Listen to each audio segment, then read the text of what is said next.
My name is Ella. I'm standing outside my grandfather's mansion, snowflakes kissing my face as I look back at the beautiful yet broken house that once represented family.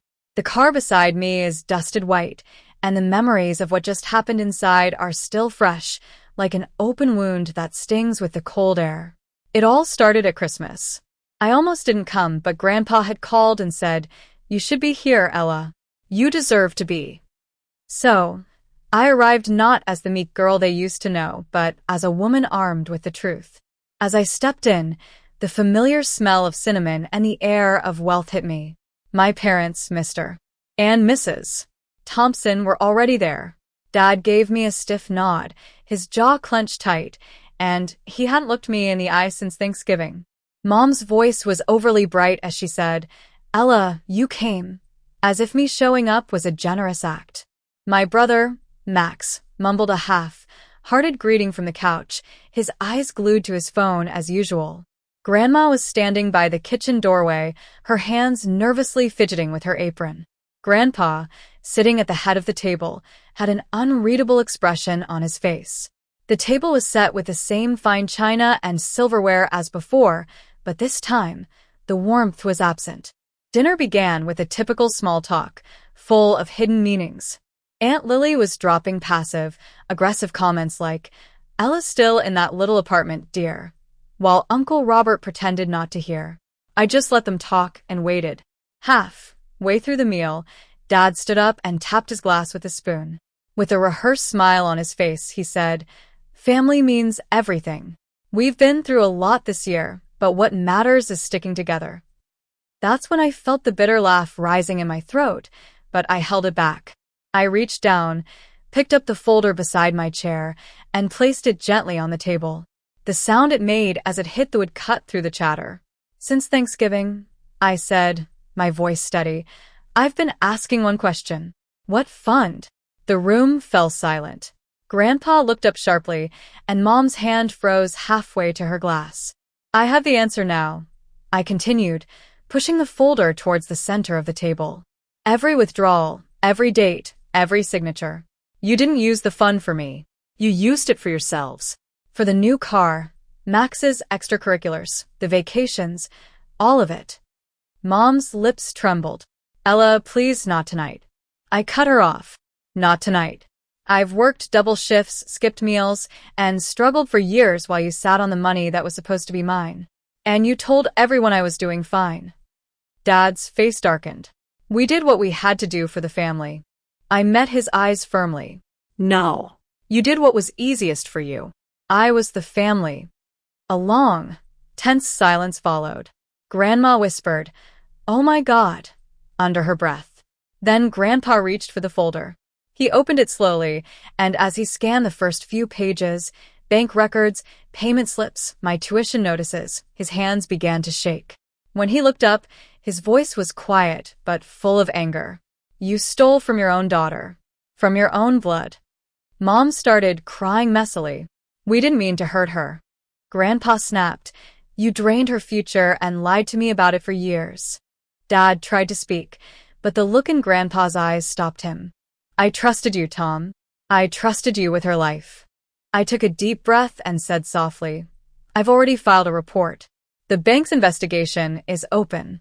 They'll be in touch about repayment and legal steps." Dad slammed his hand on the table. "You're suing your own parents." I shook my head. "No. I'm holding thieves accountable. There's a difference." Mom sobbed louder.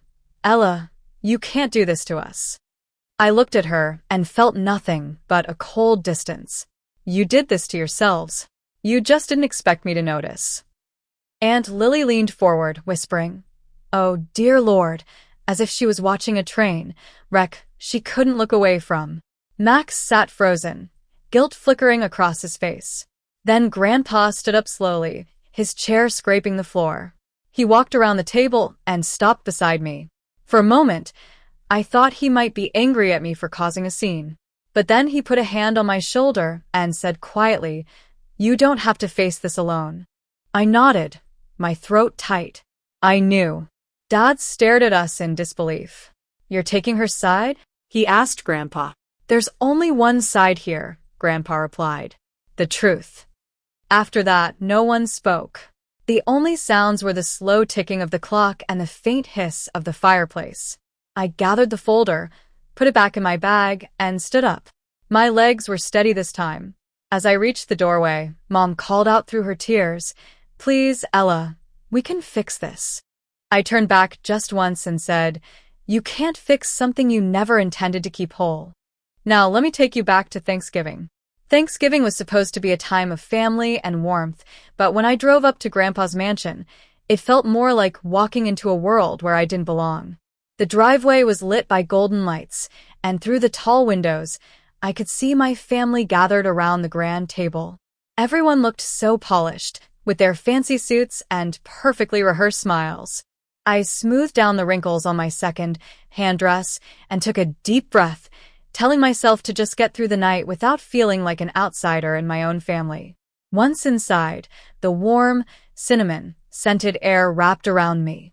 Grandma rushed out of the kitchen with a tray of freshly baked cookies, still calling me honey just like she used to when I was a child. Her voice was the only thing that felt real in that overly perfect house. Grandpa, an imposing figure with his salt and pepper hair, was sitting at the head of the table. His presence alone could fill the room, even in silence. When he saw me, his eyes softened. There's my Ella, he said, and for a brief moment, the knot in my chest loosened. My parents arrived shortly after. Dad was loud and boisterous, laughing too hard at Uncle Robert's jokes, while Mom was all elegance, but there was a false air about her. Dad clapped me on the shoulder like we were strangers who just happened to share a last name, and Mom kissed the air near my cheek and whispered, Try to look relaxed, sweetie. I nodded, pretending not to notice the tremor in her voice. Max didn't even look up from his phone. It had been ages since we'd had a real conversation. As dinner started, the table was filled with delicious food, a roasted turkey, mashed potatoes drowning in gravy, and crystal glasses filled with wine I couldn't even pronounce. I sat between Grandma and Aunt Lily. As soon as I sat down, Aunt Lily launched into her usual questions about school, work, and my dating life. Her sweet-sounding words felt more like a test than genuine interest. I smiled through it all, giving short, simple answers while my fingers traced the edge of my plate. Grandpa's laughter echoed from the end of the table, deep and confident, like a man proud of the family he'd built. For a moment, I almost believed in the illusion of a perfect family. I wanted to. It was so much easier to pretend that everything was okay, that my parents weren't the ones who ignored my calls when I was struggling to pay rent, and that they still cared about my dreams. The candles flickered, and someone poured more wine. I looked around the table and thought, maybe this year will be different. Maybe this family can finally give me the warmth I've been craving. But deep down, I knew that peace in this family was always just a prelude to a storm. Then it happened. Grandpa raised his glass and said, Glad you're enjoying the college fund we set up for you. I froze. My fork hung in midair. What fund? I asked, my voice cutting through the air like a knife. It was as if I'd set off a chain reaction. Dad coughed into his napkin, and wine spilled down his wrist. Mom's face turned as white as a sheet. My little cousin, Lucy, looked up from her plate with big, innocent eyes and whispered, Wait, you didn't know? The room fell deathly silent, except for the faint hum of the heaters. Grandpa frowned and explained slowly, The fund we started when you were born. We've been adding to it every year, and your parents have been managing it. I turned to Dad, his face red and his jaw clenched. Mom was staring at her plate, her hand shaking. You've been managing it, I said, each word heavy with accusation. I've been living on minimum wage jobs and instant noodles, and that fund never showed up for me. Mom's voice was thin. Ella, please. We used it for emergencies, for the house, for Max's things. You were doing fine. Fine. I laughed, but the sound was brittle. Do you know what fine was for me? Working late, night shifts while studying, skipping meals so I could pay the rent? You call that fine? Grandpa's face hardened. That money wasn't yours to use. We made it clear it was for Ella, for her future. Dad's tone shifted from guilt to defense. Maybe if you hadn't put it in our names. Grandpa snapped. We trusted you. The silence that followed was suffocating. Grandma's eyes were glistening with tears, and Aunt Lily was leaning forward, clearly enjoying the drama. My cousins were all looking at their plates, probably embarrassed. I felt like I couldn't breathe. I realized that the family that always talked about loyalty had stolen my future, one emergency at a time. I pushed my chair back, the sound echoing across the polished floor. You let me drown, I said softly. And you watched. Mom reached out to me, but I pulled my hand away. Don't, I said. You don't get to fix this with tears. I stood up, and the chandelier above me flickered, casting shards of light on their shocked faces. No one followed me as I walked out. In the hallway, I saw my reflection in a gold-framed mirror.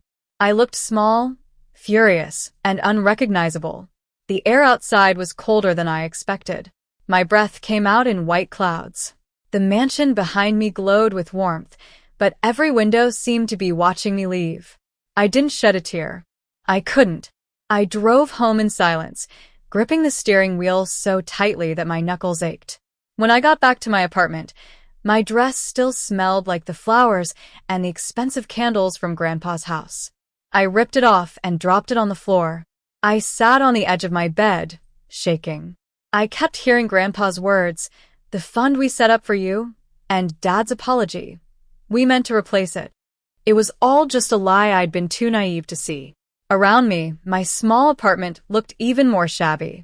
The peeling paint on the walls, the flickering light bulb, and the stack of unpaid bills on my desk, it all blurred together.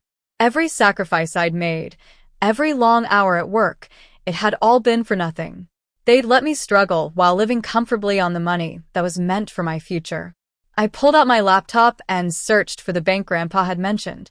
After an hour of dead ends and phone calls that made my hands shake, I finally got someone on the line. Do you have an account under my name, Ella Thompson? I asked. The hold music played for what felt like an eternity, and then a hesitant voice said, Yes, but the balance is zero. Zero. The word was like a punch to the gut. The representative explained that regular withdrawals had been made, all signed by my parents. I thanked her, hung up, and just sat in the dark, alone with my thoughts. The next morning, I went to the campus legal aid office with a folder full of every piece of paper I could find, loan statements, pay stubs, scholarship letters. The woman behind the desk listened quietly as she flipped through the pages. When she looked up, her eyes were steady. Ella, if that fund was set up for your education and they used it for themselves, that's misappropriation, she said. Is that a crime? I asked. It can be, she replied gently. If you want to pursue this, you need to collect proof. That night, I started building a mountain of evidence. Every bill, every record, they were all like scars that I could finally see. When I was done, I stood in the midst of all the papers, realizing that I wasn't powerless anymore. For so long, I'd thought that staying silent and keeping the peace was a sign of strength, but now I knew that speaking up and seeking the truth was the real strength. A week later, I received a letter from the bank. It was a thick envelope with an official seal. I stared at it for a long time before opening it. The investigation was in full swing, and every withdrawal, every forged signature was being looked into.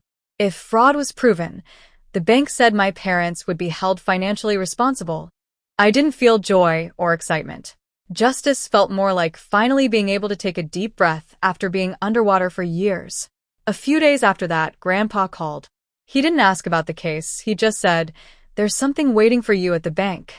When I went there, the teller handed me a cashier's check and a note written in his handwriting. It said, "For your start, not your survival." The check was for $20,000. It was enough to lift some of the weight off my shoulders, but it couldn't erase the pain and the years of struggle. That afternoon, I used the money to pay down my student loans.